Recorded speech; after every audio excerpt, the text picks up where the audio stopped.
Yeah, and I think we have to again acknowledge this is the main roster, the initial roster.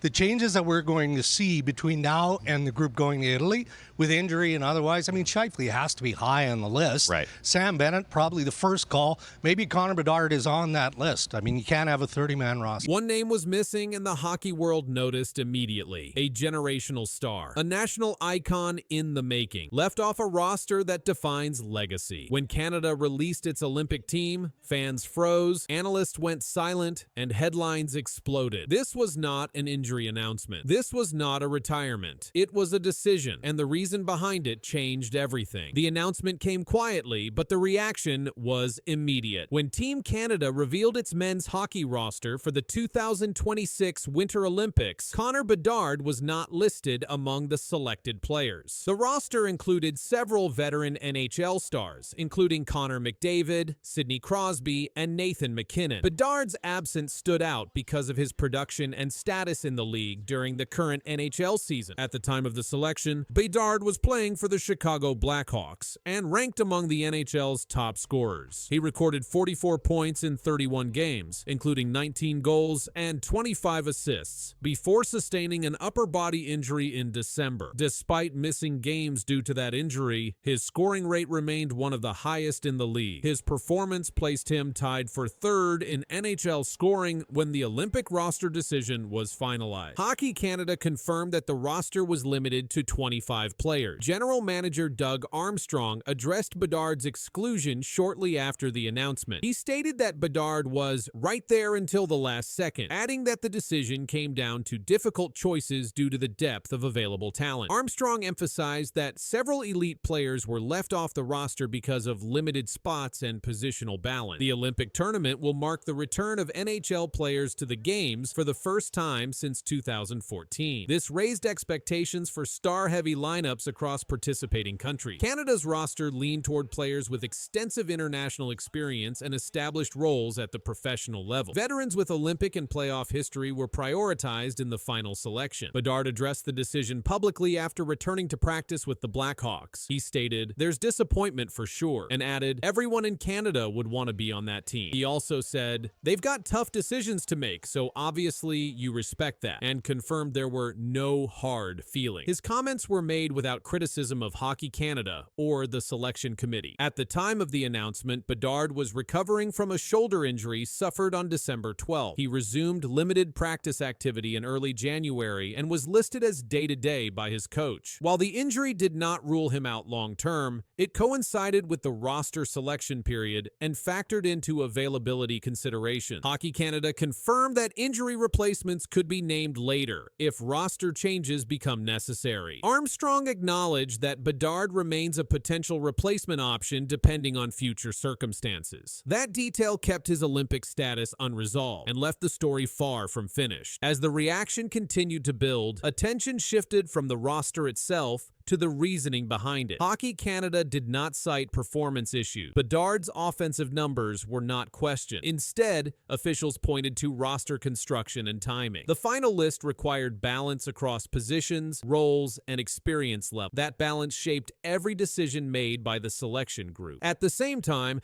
Bedard's injury remained part of the discussion. He suffered a shoulder injury on December 12th and missed multiple games. While he returned to practice in early January, he was not yet cleared for full contact at the time of the roster decision. Team officials did not state the injury as the sole reason, but availability during the Olympic preparation window was considered alongside other factors. Canada's management confirmed that the roster announcement did not close the door permanently. Doug Armstrong stated that injury replacements could be named closer to the games if needed. He explained that replacement choices would depend on the position and skill set required. Bedard's name remained on the internal list of possible additions if circumstances change. The broader response extended beyond Canada. Media coverage across North America highlighted the omission. Analysts referenced Bedard's scoring pace and his recent rise as one of the league's most visible young players. Comparisons were made to previous Olympic selections where high-profile players were left off due to depth rather than performance. Bedard returned his focus to the NHL. After resuming practice, his coaching staff described him as progressive progressing steadily. The Blackhawks confirmed that his return timeline would be determined by medical clearance rather than external events. His season continued as Canada's Olympic plans moved forward without him on the initial roster. The Olympic men's hockey tournament will begin in February 2026. Canada will enter as a medal favorite. The roster is set but not locked. With weeks remaining before the games, the situation around injuries, replacements, and final availability remains fluid, and Bedard's status remains part of that unfolding story. I absolutely think that the two forwards on the list, Jason Robertson and Cole Caufield, were big mistakes.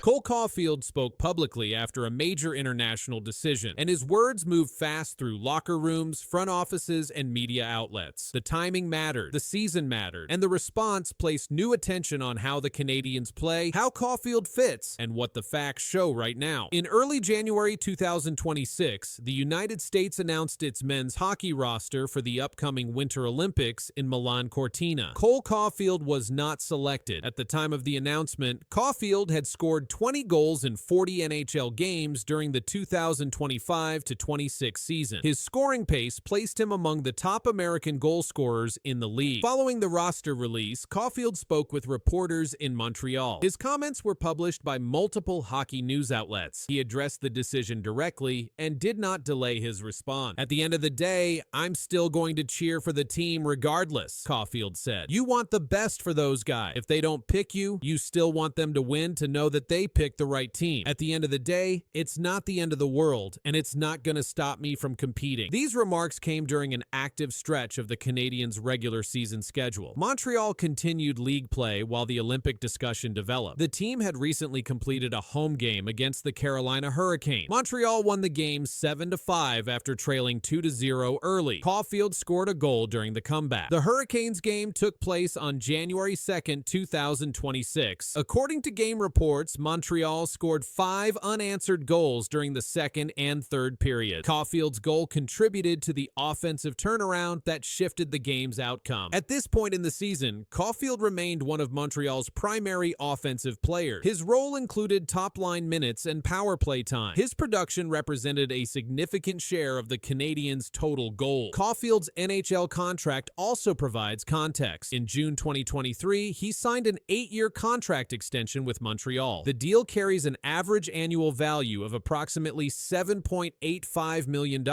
and runs through the 2030-31 season. This agreement places Caufield among the long-term core players of the Canadiens organization. His recent comments were not linked to trade discussions. No reports indicated that Montreal explored moving Caufield or altering his role following the Olympic decision. Team management did not issue statements suggesting a change in usage or system deployment tied to his remarks. The Olympic roster decision drew attention because other American forwards with similar or lower goal totals were selected. At the time, players such as Kyle Connor, Jake Guentzel, Jack Eichel, and Matt Boldy were named to the roster. Caufield's exclusion was noted in league coverage due to his scoring rate. Despite this, Caufield's statements focused on continuing competition at the NHL level. He did not reference changes to team strategy or criticize coaching decisions. His remarks stayed centered on performance and participation. Montreal's system this season has relied on structured defensive coverage and controlled zone exits. Offensively, the Canadiens have emphasized shot volume from high-danger areas. Caufield's goal totals reflect consistent usage within that framework. Stat tracking from NHL game data shows that Caufield has maintained a high rate of shot attempts per game. His goals have come from both even strength and power play situations. His shooting locations have remained concentrated in the slot and left circle area. During December 2025, Caufield was recognized internally by the Canadiens. He received Molson Cup honors for the month based on the team's 3-star selections across game. This award is determined by points earned from being named one of the top 3 players in each game. No disciplinary action, lineup changes, or coaching adjustments followed his remark. Caufield continued to play his regular shifts in subsequent games. His ice time stayed consistent with season averages. The Canadiens' offensive offensive output during recent games continued to rely on quick puck movement and zone entry. Caufield's speed and release remained key components of scoring chances. Game film showed continued usage in set plays during power play. League statistics through early January confirmed Caufield's place among American goal scorers. His goals per game ranked near the top for U.S.-born forwards. His overall points total placed him within the top half of NHL forwards league-wide. Caufield's comments also reflected standard athlete response patterns following international selection. Similar statements have been made historically by NHL players not chosen for national teams while maintaining regular season focus. At no point did Caufield indicate dissatisfaction with the Canadiens organization. His remarks did not address coaching systems directly. He spoke only about his competitive outlook and support for the selected team. The Canadiens continued their schedule following the Hurricanes game with no interruption related to the Olympic discussion. Caufield remained listed on the first power play unit and top forward line. As of the most recent reports, no new statements have been issued by Caufield expanding on his comment. His original remarks remain the only direct quotes published in relation to the Olympic decision. The focus remains on performance metrics. Caufield's goals, ice time, and role within Montreal's structure remain unchanged. His season statistics continue to update with each game played. The discussion surrounding his remarks has stayed within factual boundaries. Coverage has centered on what was said, when it was said, and the measurable context surrounding his season production. This moment occurred during an active NHL season, not an off-season period. Caufield returned immediately to gameplay without delay. His scoring output, contract status, and role within the Canadian system remained consistent with pre-announcement expectations. No additional developments have altered the situation since his initial comments were reported.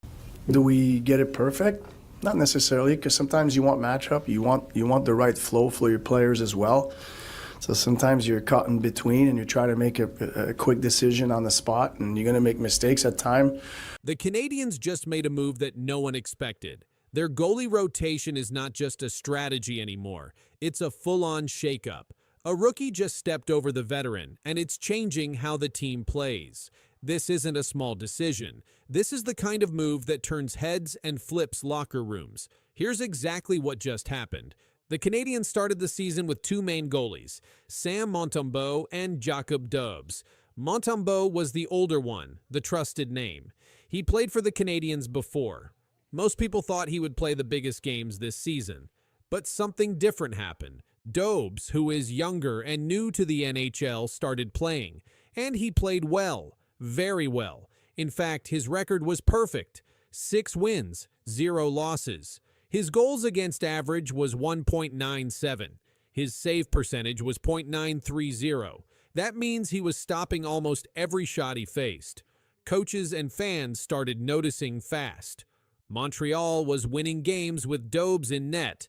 The team looked fast, sharp, and confident. But still, Coach Martin St. Louis said Montembeault was his number one. He said that on record. He told reporters Montembeault was still their lead goalie, but actions on the ice started to show something else. One night, Montembeault started against the Flyers. Then reports came out saying Dobes would start against the Devils. This rotation wasn't just a one-time switch. It started looking like a pattern. Sports Illustrated wrote that the Canadiens need to make the right choice in goal, and the right choice, they said, was Dobes. They pointed out how good his numbers are and how much confidence the team shows when he plays. The Canadiens' full team record was 10 wins, 3 losses, and 2 overtime losses.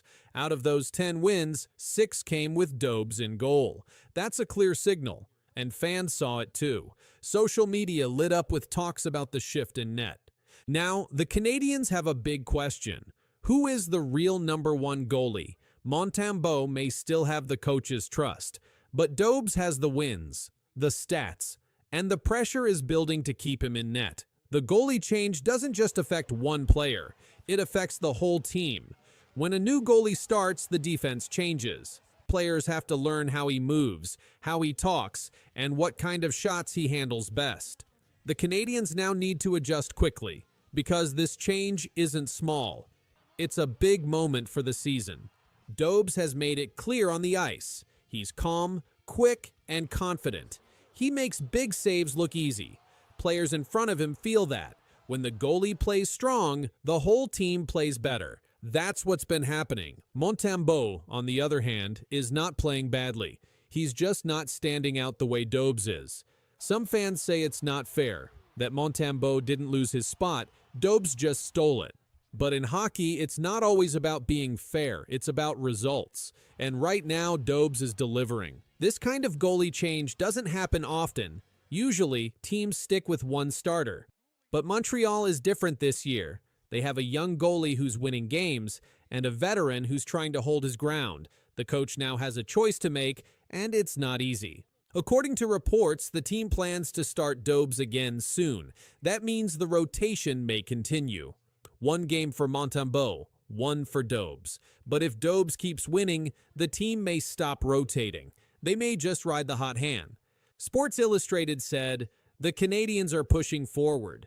That choice is giving more starts and trust to Jakub Dobes over Sam Montembeault." That statement shows how big this decision is. It's not just about 1 game. It's about who leads the team the rest of the season. The Canadiens are doing well. They're in a strong spot in the standings. But big games are coming, and playoff spots are not given. They're earned. The goalie they choose now could be the difference between winning or losing later. For now, Dobes has made his case. The numbers speak for themselves, and the Canadiens just did the unthinkable. They flipped the net and gave the job to the rookie.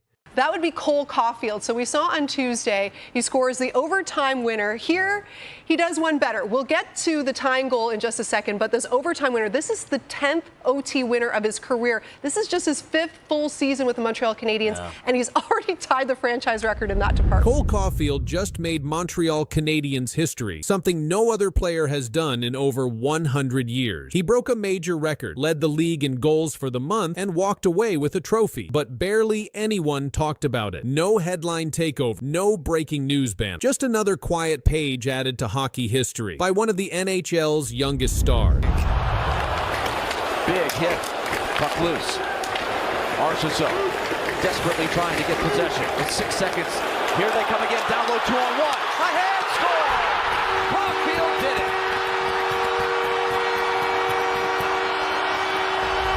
Cole Caufield has broken a franchise record that stood through generations of Canadiens legends. He now holds the all-time record for most overtime goals in Montreal Canadiens history. Not Maurice Richard, not Guy Lafleur, not Jean Béliveau. Caufield. He did it in fewer than 300 games. With his 11th overtime goal, Caufield passed every Canadiens player in the club's century-plus existence. The Canadiens, one of the oldest and most storied teams in the NHL, have existed since 1909, and no player, not even in those dominant dynasty years, recorded as many sudden death winners in the regular season as Caufield has already. What makes this more remarkable is the pace. Caufield has scored 10 overtime goals in just 292 NHL games, a faster pace than most known overtime performers in league history. While the NHL only began officially tracking OT goal stats in the modern era, Caufield's achievement remains a significant standout in a franchise that's had more than its share of Hall of Famers. This wasn't the only highlight of his recent run. While quietly breaking this century-spanning record, Caufield also delivered one of the strongest starts to a season across the entire NHL. He led the Canadiens in goal, tied for the league lead in scoring at one point, and earned the Molson Cup for October, an award given to the team's top performer based on star selections and points. But it barely made noise outside the Habs fanbase. No league-wide celebration, no major network feature, just a quiet line in a game recap. Caufield scores OT winner, and on to the next matchup. That silence stands in sharp contrast to what he's actually accomplishing. The Canadiens are climbing back into contention, and Caufield is the central figure. He's not just scoring, he's deciding games, in regulation and in overtime. He's setting records in a sweater worn by the greatest legends in hockey history, and he's doing it without fanfare. Cole Caufield's overtime goal record may be the biggest story nobody's talking about, but it's not not the only thing he's doing right now that should matter. While leading the Canadiens in goal, Caufield also helped power Montreal to one of their best starts in years. The team's 9-3-1 record through October wasn't fueled by flukes. It was built on pressure plays, early leads, and late finishes. Caufield's fingerprints are all over it. He's not just a goal scorer anymore. He's a game closer. Yet despite all this, the spotlight remains elsewhere. Bigger names, bigger markets, or flashier moments steal attention. But Caufield's results remain unmatched in impact, and that's exactly what makes the current silence so strange. 11 overtime goals, a team-leading season start, and a Player of the Month award, and somehow it's still under the radar. Even the Molson Cup announcement barely made headline. In any other Canadian market, a player tying for the NHL lead in goals while winning team MVP honors for the month would flood sports